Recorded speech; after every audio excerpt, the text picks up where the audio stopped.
이번 남북 고위급 회담의 성과는 무엇인지, 앞으로 남은 과제와 후속 회담은 어떻게 진행될지 박현주 기자와 좀 더 짚어보겠습니다. 박 기자, 우선 어제 회담의 주요 성과를 꼽자면 평창 동계올림픽 관련 논의가 성공적으로 진행됐다는 것이겠죠. 예, 이번 회담으로 북한이 역대 최대 규모의 대표단을 보내올 거란 기대가 나옵니다.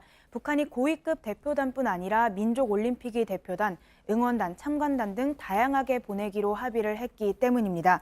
2002년 부산 아시안게임 때 우리를 찾았던 인원인 650명을 뛰어넘는 규모가 될 거라는 기대가 나옵니다. 또 이외에도 남북 공동 입장과 공동 문화 행사 개최 등에도 합의를 했는데요. 남북이 함께 입장하는 것은 지난 2007년 이후 11년 만입니다. 이외에도 앞으로 실무회담을 통해서 남북 양측은 정확한 대표단의 규모와 방남 경로, 또 숙박 문제 등을 협의해 나갈 예정입니다. 네, 군사당국 회담도 열기로 했는데 이 부분도 평창 동계올림픽을 앞두고 군사적 긴장을 완화하자, 이 같은 차원이라고 볼 수 있겠죠.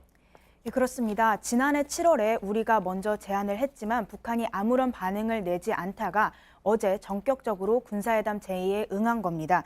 말씀하신 대로 올림픽 준비를 위한 실무적인 차원에서도 군사당국 회담은 중요합니다.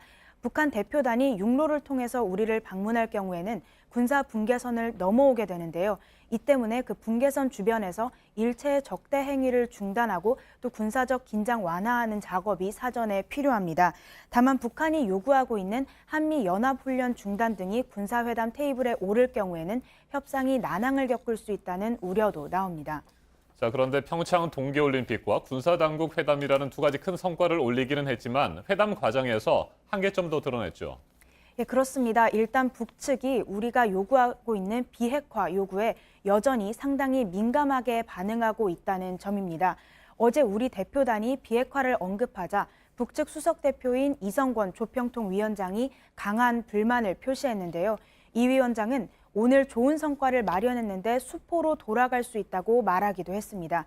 비핵화 문제 외에도 우리가 제안한 설 명절 계기 이산가족 상봉이 결국에 합의에는 이르지 못했다는 점도 아쉽습니다. 네, 그리고 또 하나 2년가량 끊겼던 서해지구 군 통신선 개통 사실을 우리 측이 공개한 것에 대해서 북한이 불만을 드러냈다고 하는데 구체적으로 어떤 상황입니까? 예, 군 통신선 문제와 관련해선 언제 복원됐느냐, 그 복원 시점을 놓고 북한 측에 항의가 있었습니다. 자신들은 3일 판문점 연락 채널을 복원하면서 서해지구 통신선도 함께 복원했는데 우리가 마치 어제 복원된 것처럼 언론에 전했다는 겁니다.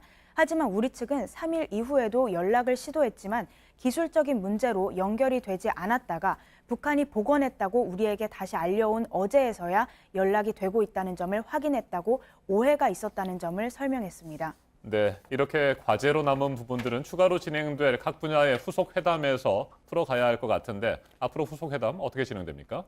예, 우선 어제 공동 보도문을 보면 남북 양측이 앞으로 남북관계 개선을 위한 고위급 회담과 또 이를 위한 분야별 회담을 개최하기로 합의를 했습니다. 2년여 동안 닫혀있던 대화 채널이 어제 회담을 계기로 열리게 된 셈인데요. 우리 정부가 대표단에 통일부 장차관을 모두 포함시켰던 것도 이렇게 향후 있을 후속 회담까지 염두에 둔 전략이었습니다. 네, 구체적으로 언제 추가 회담을 할지 날짜가 확정된 것은 아닙니까? 예, 아직 실무회담 일정은 확정이 되지 않았지만 당장 한 달 남은 평창 올림픽을 위한 협의도 여러 차례 필요할 것으로 보이는데요. 후속 일정은 남북 연락 채널을 통한 문서 교환 방식으로 하기로 했고요. 이외 분야별 당국자 회담도 빠르게 진행될 것이란 기대가 나옵니다. 알겠습니다. 지금까지 박현주 기자였습니다. 수고했습니다.